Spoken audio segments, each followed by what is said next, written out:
आपल्या दैदिप्यमान कामगिरीने, यशवंत उद्योगांनी आणि मौलिक संशोधनांनी संपूर्ण जगाला योगदान देणारा समाज म्हणजे ब्राह्मण समाज.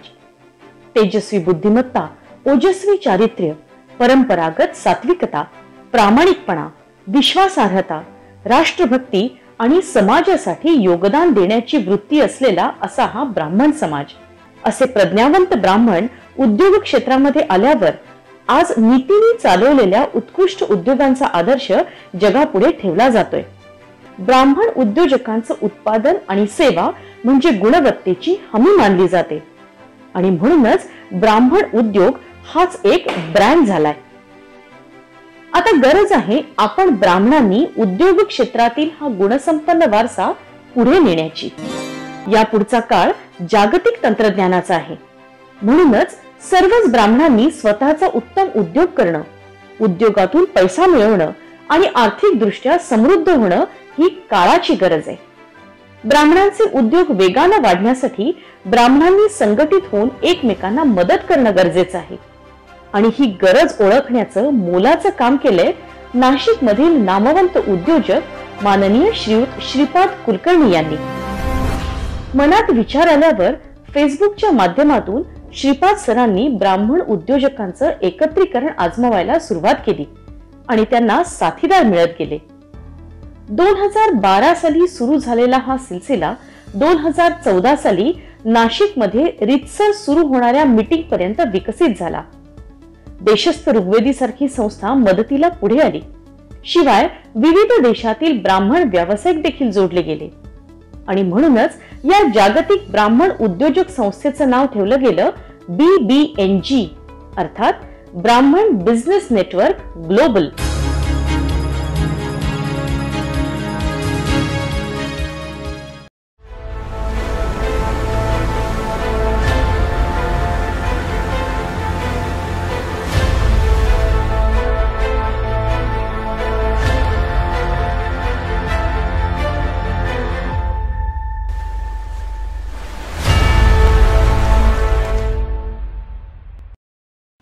नमस्कार, मी आनंद चितळे. BBNGच्या दीपस्तंभ या मुलाखतीच्या उपक्रमामध्ये मी सगळ्यांचं स्वागत करतो. BBNG म्हणजे ब्राह्मण बिझनेस नेटवर्क ग्लोबल. आपले फाउंडर श्रीपाद कुलकर्णी सर यांनी नाशिकमध्ये सुरुवात केलेली ही चळवळ आहे. त्याच्या अंतर्गत आपण दीपस्तंभ हा मुलाखतीचा उपक्रम चालू केलेला आहे.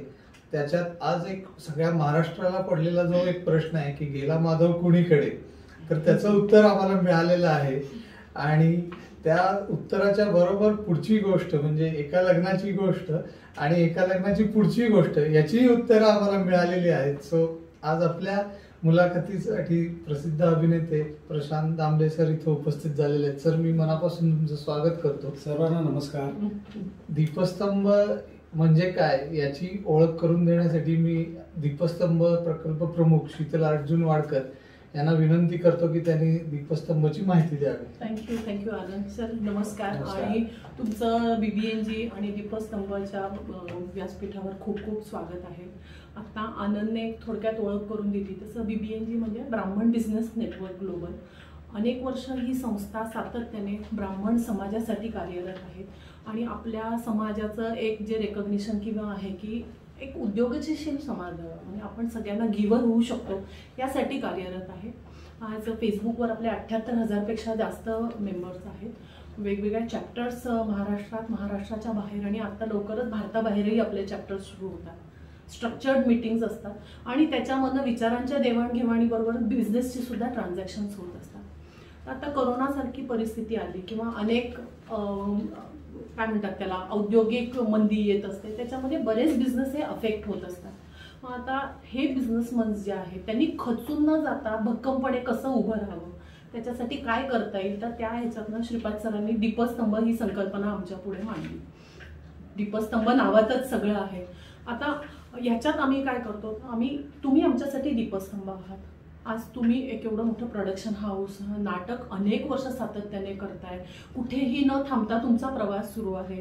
म्हणजे मला एक बक्षीस मिळालं म्हणून मी थांबलो तर असं नाही, तर त्याच्या मागचं तुमची चिकाटी, तुमची मेहनत, तुमची कन्सिस्टन्सी, टीम बिल्डिंग, हे सगळं जे तुमचं अंगीभूत गुण आहेत हे आम्हाला आज उलगडायचे आहेत. आणि ते प्रवासामध्ये आम्हाला गरजेचे का आहे, तर आम्हालाही सक्सेसफुल एंटरप्रेन्योर या कॅटेगरीमध्ये जाऊन बसायचं आहे. तर आपल्याकडे आत्ताचे जे उद्योजक आहेत तर त्यांना नक्कीच आपल्या या इंटरव्ह्यूमधनं फायदा होणार आहे. आम्ही अगदी हसत खेळत तुम्हाला प्रश्न विचारणार आहोत की तुम्ही इथपर्यंत पोहोचलात तो तुमचा प्रवास कसा झाला आहे. आज दीपस्तंभमध्ये आपण 15 इंटरव्ह्यूज घेतलेत आणि या 15 इंटरव्ह्यूमध्ये लक्षात आलेले की रेड कार्पेट कोणासाठीही नव्हतं. अतिशय मेहनत प्रत्येकाने घेतलेली आहे. पण दीपस्तंभ आणि सर्वसामान्य माणसांमध्ये एक फरक आहे, तो म्हणजे विचाराचा आहे.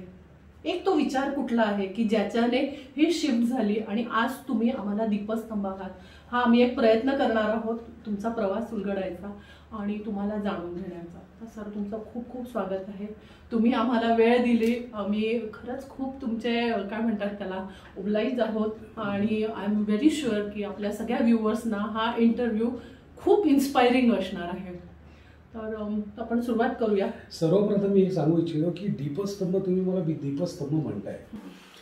आपल्या समाजातला प्रत्येक माणूस, प्रत्येक व्यक्ती ही दीपस्तंभ असते असं मला वाटतं. लहान मुलापासून ते आजोबांपर्यंत प्रत्येक माणूस दीपस्तंभ असतो, कारण प्रत्येकामध्ये काहीतरी प्लस पॉईंट्स आहेत. म्हणजे मी नेहमीच असं म्हणतो, गप्पा मारतोय म्हणून आता गप्पा मारताना मी सांगतो की प्रत्येक व्यक्तीमध्ये काहीतरी प्लस पॉईंट असतो. तो प्लस पॉईंट ज्याला कळतो तो व्यावसायिकदृष्ट्या प्लस राहतो. तर प्लस पॉईंट मला काय येतं हे मला जेव्हा कळेल तेव्हा मी त्याच्यावर वर्किंग करेन. म्हणजे ॲज ए कलाकार, आता कलाकार म्हणून मला काय येतं तर मुळात मला गाणं येतं असं म्हणणार नाही, पण गाणं माहिती आहे. किंवा काय गायचं नाही हे माहिती आहे. न शिकल्यामुळे काय गायचं नाही हे माहिती आहे. माझा कान तयार आहे. कणसूर म्हणजे काय, बेसूर म्हणजे काय, सारेगमपधनिसा म्हणजे काय, ह्या बेसिक गोष्टी मला माहिती आहेत. त्यामुळे काय गायचं नाही हे माहिती असलं की काय गायचं हे कळतं. बरोबर. प्रत्येक माणसामध्ये प्लस पॉईंट आहे. तो प्लस पॉईंट जो स्वतःचा प्लस पॉईंट ओळखतो तेव्हा त्याला कळतं की अरे आपल्याला हे येतंय. हे येतंय म्हटल्यावर तो उत्साहानं त्याच्यावर काम करायला लागतो आणि स्वतःला अजून एनहॅन्स करायला लागतो. म्हणजे एखादे आता तुम्ही इंजिनिअरिंगच्या ह्याच्यामध्ये आहात, इंजिनियर आहात, तर तुम्ही एखादा प्रोजेक्ट घेतला की त्या प्रोजेक्टमध्ये तुम्हाला 1 2 3 4 5 6 गोष्टी मिळतात. मग त्या तुम्ही बाजूला मेंदूत बाजूला ठेवून देता, मग पुढचा प्रोजेक्ट घेता. सो तुमचं ते साचत जातं. चांगल्या गोष्टी इथे 6 शिकल्या, इथे 6 शिकल्या, इथे 5 शिकल्या. त्या साचल्यानंतर, त्या सगळ्या झाल्यानंतर तुम्ही जेव्हा विचार करता, जेव्हा तुमच्या समोर अजून एखादा प्रोजेक्ट येतो तेव्हा तुमचं ते बँक उघडते आणि त्या प्रोजेक्टमध्ये आपण असं केलं होतं, ह्या प्रोजेक्टमध्ये आपण असं केलं होतं, ह्या प्रोजेक्टमध्ये आपण हे घेतलं होतं. हे इम्प्लिमेंटेशन म्हणजे प्लॅनिंग अँड इम्प्लिमेंटेशन या दोन्ही गोष्टी आपोआप तयार होतात जेवढं तुम्ही काम करता तेवढं. पण त्यासाठी मी मगाशी म्हटल्याप्रमाणे मला काय येतंय, माझी गती कशात आहे हे जो ओळखतो तो यशस्वी होऊ शकतो असं माझं प्रांजळ मत आहे. कारण आपल्याला येते म्हटल्यावर आपला उत्साह वाढतो. उत्साह वाढला की आपल्याला काम करायची इच्छा वाढते. आणि मला असं वाटतं की मी किती म्हणजे आता मी काय हजारो प्रयोग केलेले आहेत, पण हा माझा आवडीचा भाग आहे. आवडीची गोष्ट आपण कितीही वेळ करू शकतो. बरोबर. आणि माझ्यात म्हणजे मला बरेच जण विचारतात की तुम्ही एवढं कसं काम करता. प्रत्येक माणूस काम करू शकतो, फक्त त्याची आवडीची गोष्ट त्याला मिळाली. हल्ली दुर्दैवाने होतं असं की मी शिकतोय एक आणि मला करायला लागतं हे दुसरंच. त्यामुळे ते जेव्हा ती बर्डन जेव्हा होतं, आपलं काम जेव्हा बर्डन होतं त्यावेळी ठीक आहे 9 to 6 बास झाला आता निवांत बसून असं होतं. पण तुमच्या आवडीचा तुमचं म्हणजे छंदाचं जेव्हा व्यवसायात रूपांतर होतं, हा माझा छंद होता. अभिनय, गाणं, बॅडमिंटन या सगळ्या गोष्टी किंवा ऑडिट हा माझा छंदाचा भाग होता. पण आता ह्या छंदाचं माझं व्यवसायात रूपांतर झाल्यामुळे मी इतकं काम करू शकलो, जोर लावून काम करू शकलो. अर्थात यश अपयश हे कायम स्वरूपी असतंच आणि परफॉर्मिंग आर्टमध्ये तर असतंच असतं आणि लाईव्हमध्ये तर असतंच असतं, 100% जास्त असतं. त्यामुळे कमी जास्त होत राहतं. पण मला असं वाटतं म्हणजे परत बॅक टू पॉईंट मी जाईन की तुमच्यातले प्लस पॉईंट जेव्हा तुम्हाला कळतील तेव्हा तुम्ही अतिशय छान आणि खूप आणि सिन्सिअरली काम करू शकता. निगेटिव्ह पॉईंट काय आहेत हेही माहिती असायला पाहिजे, कारण वाटेत ते पण येतात. बरोबर. वाटेत ते पण येतात, मग त्यांना अवॉइड करून आपण कसं पुढे जायचं ही आपल्याला माहिती असायला पाहिजे. सो आपल्यातले पॉझिटिव्ह पॉईंट सापडले की आपण प्रत्येक माणूस ही यशस्वी होऊ शकतो. फक्त पॉझिटिव्ह पॉईंट्स सापडायला पाहिजेत आणि थोडंसं काय म्हणतो आपण शांतपणे पेशन्सने काम करायला लागतं. म्हणजे मला बॅडमिंटन खेळायला खूप आवडतं म्हणून मी 10 तास बॅडमिंटन खेळीन असं होत नाही. पण मग सर आता हे तुम्ही आता जे म्हणलं की अनेक इल्युजन्स येत असतात, कुठे थांबायचं?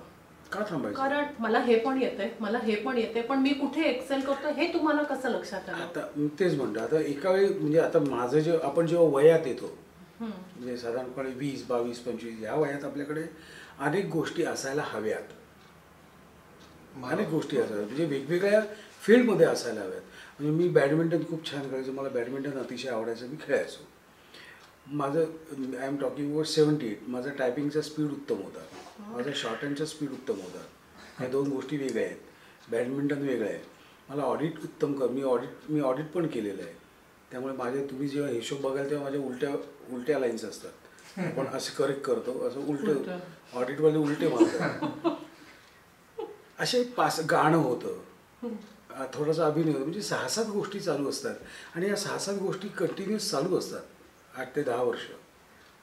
आणि मग जेव्हा आपल्याला कळतं की ह्याच्यात आपल्याला थोडीशी गती मिळते आहे, मग त्या घोड्यावर बसायचं आणि पुढे चालायचा प्रयत्न करायचा. मग त्यातली आता गाणं आधी हा माझा फर्स्ट प्रेफरन्स होता, पण गाण्याच्याऐवजी मी अभिनयात आलो. त्यामुळे अभिनय जेव्हा करायला लागलो मी 78मध्ये, तर आय वॉज झिरो, कारण संबंधच नव्हता ना. मग 78-83 मी बॅकस्टेज किंवा मॉबमध्ये काम करून शिकलो. बेसिकली म्हणजे फॅक्टरीत काम करणं आणि CEO म्हणून खुर्चीवर बसणं याच्यामध्ये फरक आहे. तुम्हाला फॅक्टरीमध्ये काम करता आलं पाहिजे. फॅक्टरीमध्ये काम केलं की फॅक्टरीमध्ये काम करणाऱ्या वर्कर्स लोकांची मेंटॅलिटी काय असते, विचार कुठल्या पद्धतीने करतात, कुठल्या प्रश्नावर कसे रिॲक्ट होतात, हे तुम्हाला त्या ग्रुपमध्ये काम केलं की कळतं. ते CEO असल्यावर कळत नाही. त्यामुळे या सगळ्या गोष्टी करत राहाव्या लागतात. कधी यश मिळेल का सांगता येत नाही. त्यामुळे मला असं वाटतं की कधी थांबायची गरज नाही आहे. मला आजही बॅडमिंटन खेळायला मिळालं तर मी खेळतो, पण म्हणजे मी आवड सोडून दिली अशातला भाग नाही, पण तो माझा व्यवसायाचा भाग होऊ शकत नाही. आता याच्याशी संदर्भात आज आपण ब्राह्मण बिझनेस नेटवर्क ग्लोबलच्या प्लॅटफॉर्मवर आहोत, तर तुम्ही नाटक याला व्यवसाय म्हणून म्हणाल का? की नाही, इतकी वर्ष नाटकाकडे आमच्यापैकी कोणीच व्यवसाय म्हणून बघितलं नाही. म्हणूनच 2008 साली मी निर्माता झालो. नाहीतर मला निर्माता व्हायचं काहीच कारण नव्हतं. मला ते व्यवसाय म्हणून ज्या महत्त्वाच्या गोष्टी पाळायला पाहिजेत, कारण व्यवसाय म्हटलं की एक नियम आले, अटी पण आल्या. नियम आणि अटी आपण म्हणतो ना, तो व्यवसाय होता की ते आलंच की. म्हणजे आता समजा आनंद एखादा काय इलेक्ट्रिफिकेशनचा व्यवसाय करत असेल, तर ह्या व्यवसायामध्ये मला 15% मार्जिन पाहिजे असं आपण जेव्हा म्हणतो. 15% मार्जिन पाहिजे हे बरोबर आहे, पण तुम्ही तुमचे जेव्हा काम करता ते 100%च्या वर देता आलं पाहिजे, तर मिळणार. सो तसंच आपल्या व्यवसायात, तसंच आमच्या व्यवसायात आहे, किंबहुना सगळ्याच व्यवसायात आहे. एक नियम आहे, एक अटी आहेत, त्या नीट पाळल्या गेल्या पाहिजेत. म्हणजे आता मी जेव्हा 2008मध्ये निर्माता झालो तेव्हा मला माहिती होतं, I was the first to introduce online booking in India. 2008 साली मी पहिल्यांदा माझ्या नाटकाला, आज जे बुक माय शो किंवा तिकीट वगैरे जे काही दिसतात आपल्याला, त्याची सुरुवात मी 2008मध्ये केली आहे माझ्या पहिल्या नाटकाला निर्माता म्हणून. ऑनलाईन बुकिंग, HDFCचं गेटवे घेऊन. सो अनेक गोष्टी असतात. बरं, आमची लाईन अशी आहे ना, म्हणजे आता पत्ते किती जण खेळतात मला माहीत नाही, पण त्या तुम्ही खेळला असाल पत्ते, तर 3 पत्ती हा जो खेळ आहे त्याचा आमचा व्यवसाय आहे. जोपर्यंत आम्ही प्रोडक्शनमध्ये आहोत तोपर्यंत हे पत्ते ब्लाइंड आहेत. पहिल्या प्रयोगाला पत्ते आपले ओपन होतात आणि ते प्रेक्षक ओपन करतात. ते पत्ते आमच्याकडे असतात पण ओपन करतात प्रेक्षक. सो आम्हाला खूप केअरफुल राहावं लागतं की ते पत्ते अगदीच दुरी तिरी पंजी नको आहे मला, आणि ट्रिपल एक्का पण नको आहे, पण निदान एक सिक्वेन्स, निदान एक कलर, की आम्ही सस्टेन राहू शकू. तर हा खूप मोठा चॅलेंज आहे आणि हा चॅलेंज स्वीकारायचा असेल तर नाटकाकडे व्यवसाय म्हणूनच बघावं लागेल. सो आमचे परफॉर्मिंग आर्टमध्ये नाटकाकडे व्यवसाय म्हणून बघायचं असेल तर मुळात आमचा प्रॉफिट कुठे होऊ शकतो तर प्रोडक्शन कॉस्ट जितकी मिनिमम राहील तोच आमचा प्रॉफिट. म्हणजे माझ्या नाटकाची प्रोडक्शन कॉस्ट समजा बेशिस्तपणे मी म्हणजे व्यवसाय नाही असं धरून समजा मी प्रोडक्शन कॉस्ट माझ्या नाटकाची 30 लाखाची धरली, तर मी जेव्हा व्यवसाय म्हणून बघीन तेव्हा त्याची कॉस्ट 25 लाख होईल. सो 5 लाख हा माझा तिथे नेट प्रॉफिट आहे. वाचलेले पैसे हा माझा आजचा ॲज ऑफ टुडे प्रॉफिट आहे. नाटक ओपन झाल्यानंतर चालेल नाही चालेल हा आपल्या काय नशिबाचा भाग असं मी म्हणणार नाही. नशिबाचा भाग असं म्हणणार नाही, कारण इतकी वर्ष काम केल्यानंतर जर नाटक पडणार असेल तर नाटकात काम करायच्या लायकीचा नाही आहेस. लोकांना काय आवडतं हे जर तुला कळलं नसेल 35-40 वर्षात. बरं, मी प्रेक्षक शरण नट आहे, मी कॅमेऱ्यावर बोलतो बिकॉज आय मीन बिझनेस. मला बिझनेस करायचा आहे, मी व्यवसाय करतो. त्यामुळे लोकांना काय आवडतं हे लोकांना जे आवडतं तेच मला द्यायला पाहिजे, वेगवेगळ्या पद्धतीने द्यायला पाहिजे, वेगवेगळे विषय मांडून द्यायला पाहिजे. त्यामुळे लेखक वेगळे असतात, दिग्दर्शक वेगळे असतात, कलाकार वेगळे असतात. प्रत्येकाचा स्वतःचा एक टोन असतो. लेखकाचा लिहिण्याचा एक वेगळा टोन असतो. म्हणजे लव्ह स्टोरी रत्नाकर मतकरी काकाने लिहिलेली वेगळी असते, सबनीसांनी लिहिलेली वेगळी असते, जयवंत दळवीने लिहिलेली वेगळी असते. प्रत्येक लेखकाचा टोन वेगळा असतो. प्रत्येक दिग्दर्शकाचा नाटक ब्लॉकिंग किंवा नाटक बसवण्याचा टोन वेगळा असतो. प्रत्येक कलाकाराचा अप्रोच वेगळा असतो. त्यामुळे मला जर बिझनेस करायचा असेल व्यवसाय, तर मला लोकांना काय आवडतं हेच बघायला पाहिजे ना. म्हणजे आता पूर्वी भाज्या आपल्याला अशाच आपण घेऊन यायचो, पण आता लोकांना काय आवडतं, चिरलेल्या भाज्या दिल्या ते जास्त खप होईल. चिरलेल्या भाज्या येतात ना, हा व्यवसायाचा भाग झाला. मग मी जर लोकांना आवडतं तेच नाटक आणि त्याच पद्धतीचं नाटक द्यायला लागलं तर रागवायचं काय आहे. मला कोणी काही बोललं तरी मला अजिबात वाईट वाटत नाही. उलट मला अभिमान आहे की I am on the right way, I am on the right track, की लोकांना आवडतंय तेच मी देऊ शकतोय. ह्याच्यासाठी मागे खूप मेहनत आहे. म्हणजे आता मार्चला माझं नाटक येणार आहे, मार्च 22ला नाटक येणार आहे. त्याचं शेड्यूल माझं रेडी आहे, त्याचं कास्टिंग रेडी आहे. 2 नाटकं येणार आहेत. त्याची स्क्रिप्टिंग मागच्या वर्षी सुरू झालं आहे कोरोनामध्ये. 1 वर्ष तर लागतंच सगळं करायला.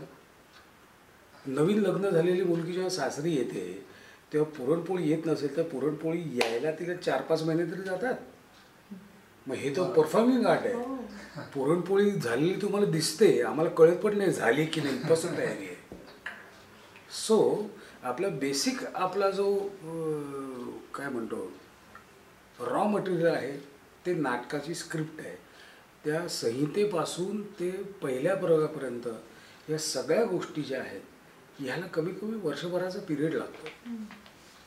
हा पिरियड जर तुम्ही व्यवस्थित वापरला, म्हणजे आता मागचे 9 महिने, मागच्या वर्षीचे 9 महिने आणि आता एप्रिलपासून ते शासन जेव्हा उघडेल तोपर्यंत, म्हणजे साधारणपणे 9-5-14-15-16 महिने आम्ही बंद आहोत. बाकी सगळे चालू आहेत. म्हणजे त्या अर्थाने चालू आहेत असं नाही म्हणत आहे. चालू आहेत म्हणजे रनिंग, त्यांचं काम काही ना काहीतरी चालू आहे. आमची 14-15 महिने इंडस्ट्री बंद आहे, बरोबर. आता 14-15 महिने सुरुवातीचे महिना-दीड महिना मस्त वाटलं, आराम करू, झोपा. मग नंतर म्हटलं ते हे काय करायचं, झालं ना आता किती झोपणार तरी. मग हळूहळू माझ्या स्क्रिप्ट, माझ्याकडे 70-80 स्क्रिप्ट्स होत्या, त्या संहिता वाचून काढल्या. म्हणजे थोडक्यात, म्हणजे पटकन कळेल असं उदाहरण, आपले जे आजी म्हणजे सगळ्या लेडीज मंडळी उन्हामध्ये पूर्वी ऊन पडलं की मग पापड्या वाळत घाल्या, सांडगे करा, मिरच्या करा, हे जे कार्यक्रम करायचे, तसं मी गेले 14-15 महिने ही स्क्रिप्ट वाच, ती स्क्रिप्ट वाच, ही संहिता वाच, या डिरेक्टरशी बोल, ह्या लेखकाशी बोल, त्याच्याशी चर्चा कर. हे जे उद्योग आहेत हे सगळे मी याच्यात केले. त्यामुळे माझा वेळ छान गेला, तब्येत चांगली कमावली मी उत्तमपैकी. त्यामुळे नाटकाकडे व्यवसाय म्हणूनच बघायला पाहिजे, तरच तुम्ही यशस्वी होऊ शकता. म्हणजे आता दुसरं एक तुम्हाला सांगतो, मी जेव्हा नाटकाकडे मला व्यवसाय म्हणून बघायचं नाही असं म्हणतो, म्हणजे आता मी नकळत दिसले सारे नावाचं एक नाटक केलं होतं. दॅट वॉज बेस्ड ऑन दोन्ही ब्लाइंड कलाकार आहेत आणि ते मी एक सोशल ॲक्टिव्हिटी म्हणून ते नाटक केलं होतं. नाटक करायचं आहे असं म्हटल्यानंतर मला मी हिशोब काढला होता की ह्याच्यात मला लॉस किती होणार आहे. आय वॉज कॉन्शियुअर, कारण हे प्रेक्षक अधीन नाटक नाही आहे ना. बरोबर. हे प्रेक्षकातील नाही, हे माझ्या समाधानासाठी मी केलेलं नाटक आहे. त्यामुळे ह्याच्यात लॉस किती होणार आहे हे मला माहिती होतं. त्याचा हिशोब काढला होता मी की मी 30 प्रयोग केले तर मला एवढा लॉस होईल, 40 प्रयोग केले तर मला एवढा लॉस होईल. आता हा लॉस भरून कसा काढायचा ह्याचंही गणित मी ॲज ए निर्माता, प्रोफेशनल व्यावसायिक निर्माता म्हणून त्याचंही बांधून ठेवलं होतं. त्यामुळे ह्याच्यात मला जेव्हा 22 लाखाचा लॉस झाला तेव्हा एका लग्नाची गोष्टीचे मी 50 प्रयोग केले आणि गेल्या माधव कुडीकडेचे 50 प्रयोग केले. I was record balance. So म्हणजे मी ह्याच्याकडे व्यवसाय म्हणूनच बघायला पाहिजे ना. बरोबर. नाहीतर नकळत दिसले सारे हे नाटक झाले तर मी घरी गेलो असतो. अरे देवा 25-30 लाखाचा लॉस असं मी घरी गेलो असतो. पण हा प्रॉडक्ट पडणार आहे म्हटल्यावर मला 2 प्रॉडक्ट व्यवस्थित उभे करायला पाहिजेत तर माझ्या हा प्रॉडक्ट मी रन करू शकतो मला पाहिजे तेवढा वेळ.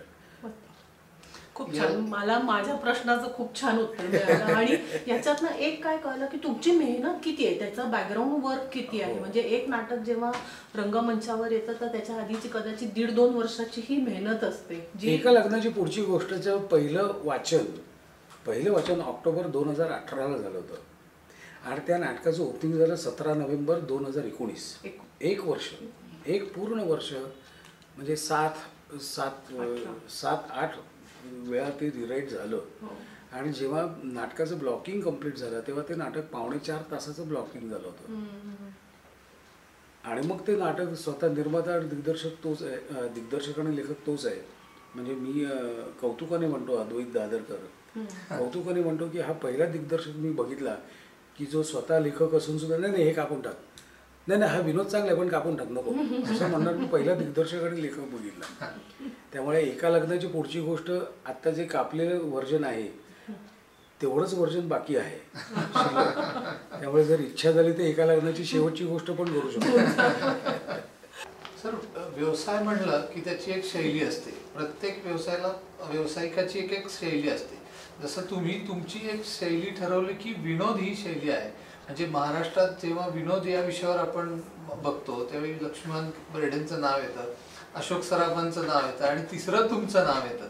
तर विनोद ही शैली घेऊन व्यवसाय करणं किंवा नाटक करणं आणि तेही 40 वर्ष न थांबता, तर याच्या मागे तुमचा विचार काय होता किंवा विनोद ही शैली मला निवडायची असं तुम्हाला कधी वाटलं?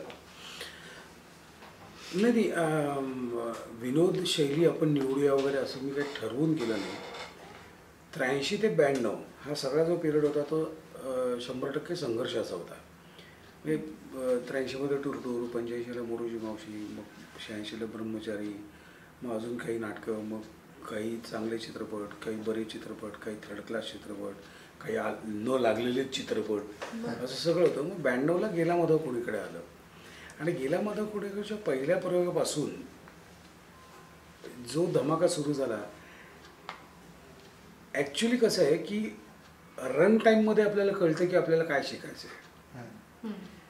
जेव्हा आपल्या डोक्यात खूप गोष्टी असतात की आपल्याला हे करायचं, आपल्याला हे करायचं, हे करायचं, हे करायचं आहे, आपल्याला जेव्हा इम्प्लिमेंट करायला मिळतं जेव्हा गोष्टी, तेव्हा आपल्याला त्यातल्या चुका किंवा कमी जास्त काय आपल्यात हे आपल्याला कळायला लागतं. ते कळायला लागलं ते 92पासून कळायला लागलं. जेव्हा गेला माधव कोणीकडेचे हे बंद झालं तेव्हा 1800 प्रयोग झाले गेला माधवचे. 1800 प्रयोगाला बंद झालं नाटक. म्हणजे इतके प्रयोग, आपण प्रयोगच म्हणतो ना, इट्स अ एक्सपेरिमेंट. प्रत्येक प्रयोगात हा मला एक्सपेरिमेंट करायला मिळाला की आपल्याला आवाज कसा वापरायचा, पिच कसाला पाहिजे, रिॲक्शन म्हणजे काय, या सगळ्या गोष्टी ॲक्च्युली ज्या थिअरीमध्ये मी शिकलो होतो आधी त्या मला प्रॅक्टिकलमध्ये करता आल्या. आणि जेव्हा ते करायला लागलो तेव्हा मला असं जाणवलं की it's a very challenging job. लोकांना हसवणं हे अतिशय चॅलेंजिंग आहे. रडवणं सोपं आहे, म्हणजे काहीतरी हृदय पिळवटून टाकणारी गोष्ट असली की लोक रडतात, त्याला काही. आणि आजूबाजूला सुद्धा सकाळी उठल्यापासून नाही रे कंटाळा आला यार हेच चाललेलं, म्हणजे रडणंच असतं ना एका परीने. लोकांना हसवणं अतिशय अवघड आहे आणि डेफिनेटली ॲज अ कलाकार म्हणून मला असं वाटतं की इट्स अ चॅलेंजिंग जॉब. लोकांना हसवणं इज अ चॅलेंजिंग जॉब. ते सुद्धा पैसे घेऊन हसवणं हे खूप अवघड आहे. म्हणजे मी तुमच्याकडून 400 रुपये घेतोय आणि मग तुम्हाला हसवतं आहे. आणि मग मी जर तुम्हाला हसवू शकलो नाही तर मला तुम्ही घरी बसवाल. हे एक लक्षात ठेवायला पाहिजे. सो आपण जेव्हा परफॉर्म करत असतो परफॉर्म करताना जबाबदारी मान्य करायला पाहिजे. ॲज अ कलाकार मला जबाबदारी मान्य करायला पाहिजे की मी इथे कशासाठी उभा आहे. I owe something. बरं, मी असं म्हणतो की आमची इंडस्ट्री ही सर्व्हिस इंडस्ट्रीच्या वरती आहे. तुम्ही जेव्हा साड्यांच्या दुकानात जाता तेव्हा साधारणपणे 1.5 ते 2 तास साड्या तुम्ही बघत असता आणि एखादी साडी घेता. बरोबर की नाही? म्हणजे आधी साडी घेता मग पैसे देता. आम्ही आधी पैसे घेतो आणि मग साडी दाखवतो. हा मोठा फरक आहे. त्यामुळे आम्ही साडी दाखवताना आम्ही किती अलर्ट असायला पाहिजे. आणि ही जबाबदारी जेव्हा आम्ही मानतो, मी आणि माझी टीम 25 जणांची आमची टीम आहे. It's a team work. मी असं म्हणूच शकत नाही की मी आलो हसवलो आणि गेलो, असं नाही होऊ शकत. आमची 22-25 जणांची टीम आहे. राईट फ्रॉम बस ड्रायव्हर, म्हणजे बस ड्रायव्हरने मुंबईतून बस काढून पुण्याला वेळेत पोहोचवणं ही त्याची जबाबदारी आहे. He is answerable to the audience. की त्याने त्याची बस नीट ठेवणं, टायर व्यवस्थित ठेवणं ही त्याची जबाबदारी आहे.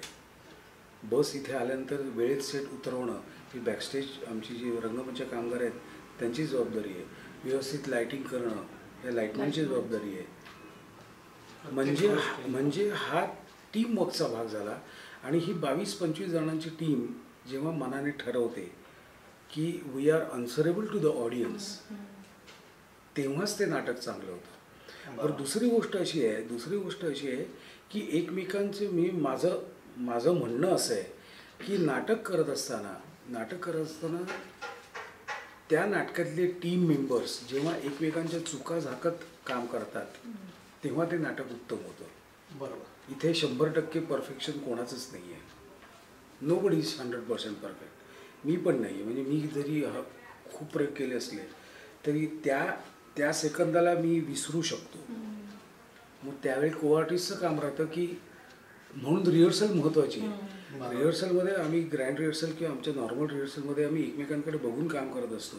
आणि त्या अक्षराला, त्या शब्दाला, त्या वाक्याला माझ्या चेहऱ्यावर काय हावभाव आहेत हे माझ्या कोआर्टिस्टला पाठ झालेले असतात. मग त्या क्षणाला ते बोलताना जर माझ्या चेहऱ्यावर ते भाव आले नाहीत, डोळ्यात ते दिसले नाहीत, तर याचा अर्थ मी काहीतरी माती खाणार आहे. आणि ते समोरच्या कोआर्टिस्टला ओळखता आलं पाहिजे की आता दामले माती खाणार आहे. मग त्याने मला कव्हर करायचं काम ते त्याचं आहे. So it's a team work. आणि टीम वर्कने वी आर अन्सरेबल. हे तर मी एक जनरल सांगितलं. कलाकारांची जबाबदारी काय आहे? एक व्यावसायिकरित्या त्याला जर आपण व्यवसाय म्हणून म्हणतोय, त्याला व्यावसायिक अभिनेता म्हणून त्याला जर यश मिळवायचं असेल तर एक तर त्याला सस्टेन्ड काम करायला पाहिजे. एक दिवस चांगली आमटी केली, दुसऱ्या दिवशी मीठ कमी, तिसऱ्या दिवशी आमसूल कमी, चौथ्या दिवशी कोथिंबीर जास्त, 5व्या दिवशी मिरचीच जास्त, 6व्या दिवशी असं नाही. आमटी नीट तर नीटच व्हायला पाहिजे. तरच आपण हात बसला असं म्हणतो ना.